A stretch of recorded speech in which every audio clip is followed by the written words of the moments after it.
Karnataka Health Minister Dinesh Gundu Rao visited the home of Sumaya Banu, a 25-year-old woman who became the sixth victim in Ballari to succumb following complications linked to cesarean surgeries performed in November at the Ballari District Hospital. Sumaya Banu passed away due to multiple organ failure while receiving treatment at the Vijayanagara Institute of Medical Sciences in Ballari. During his visit to Azad Nagar in Kudlagi, Minister Gundu Rao consoled Sumaya Banu's grieving family, accompanied by MLA NT Srinivas. He expressed deep concern over the incident, emphasizing that such tragedies should not occur. The minister proposed forming a team of experts to investigate and determine the exact cause of the deaths. Gundu Rao also assured the public that the government is treating the matter with utmost seriousness and has directed action against the manufacturer of the suspected IV fluids. As a precautionary step, the use of IV Ranger lactate has been halted across all hospitals in the state. ಗುಣಮುಖರಾಗ್ತಾ ಇದ್ರು, ಆದರೆ ವಶಾತ್ ಅವರಿಗೆ ಬರೋಕ್ಕಾಗಲಿಲ್ಲ. ಅದಕ್ಕೆ ಇವತ್ತು ನಾನು ಬಳ್ಳಾರಿ ಆಸ್ಪತ್ರೆ ಕೂಡ ಭೇಟಿ ಕೊಟ್ಟ ಸಂದರ್ಭದಲ್ಲಿ ಇಲ್ಲಿ ನಮ್ಮ ಡಾಕ್ಟರ್ ಹೇಳಿದೆ, ಬನ್ನಿ ನೋಡ್ಕೊಂಡು ಮಾತಾಡ್ಸ್ಕೊಂಡು ಅವ್ರಿಗೆ ಧೈರ್ಯ ತುಂಬೋಣ, ಮತ್ತು ಸರ್ಕಾರದ ಅವರ ಜೊತೆಗೆ ಇರ್ತೀವಿ ಅಂತ ಹೇಳಿ ಬಂದಿದ್ದೀವಿ.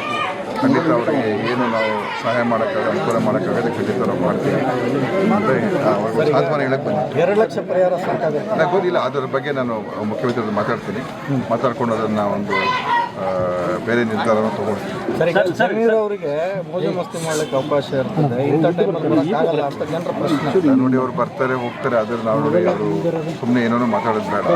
ಖಂಡಿತ ಅವರು ಕೂಡ ಬರ್ತಾರೆ.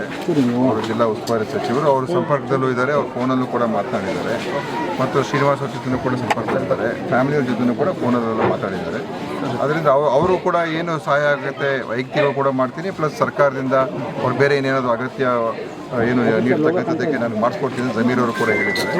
ಅದರಿಂದ ನಾವು ಅದನ್ನು ಅಷ್ಟಕ್ಕೆ sir, IV ringer lactate sir, ಅದ್ರ ಬಗ್ಗೆ ಬಹಳ ಅನುಮಾನ ಇರುವಂತ ಜನರಲ್ಲಿ, ಆರೋಗ್ಯ ಸಚಿವರಾಗಿ ಜನರಲ್ಲಿ ಈ ತರ ಒಂದು ಅನುಮಾನ ಇದೆ, ಆತಂಕ ಇದೆ, ಏನು ಹೇಳ್ತೀನಿ ಸರ್? ನೋಡಿ, ಈಗಾಗಲೇ ಅದ್ರ ಬಗ್ಗೆ ನಾನು ಸಾಕಷ್ಟು ಹೇಳಿದ್ದೀನಿ, ಮತ್ತೆ ಅದನ್ನ ಹೇಳೋಕೆ ಹೋಗೋದಿಲ್ಲ.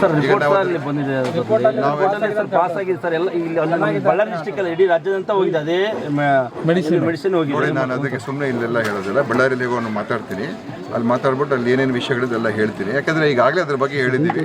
ಏಕೆಂದರೆ ಈ ಥರ ಒಂದೇ ಸಲ ಏಕ್ದಮ್ ಇಷ್ಟು ದಿವಸ ಎಲ್ಲ ಒಂದು ಸಾವು ಆಗಿರಲಿಲ್ಲ ಆಸ್ಪತ್ರೆಯಲ್ಲಿ, ಈ ಏಪ್ರಿಲಿಂದ ನವಂಬರ್ವರೆಗೂ. ಅದು ಆಗೋದಕ್ಕೆ ಏನು ಕಾರಣ ಅಂತ ಹೇಳಿ ನಮ್ಮ ತಂಡಗಳು ಕೂಡ ಬಂದು ನೋಡ್ಕೊಂಡು ಹೋಗಿದ್ದಾರೆ.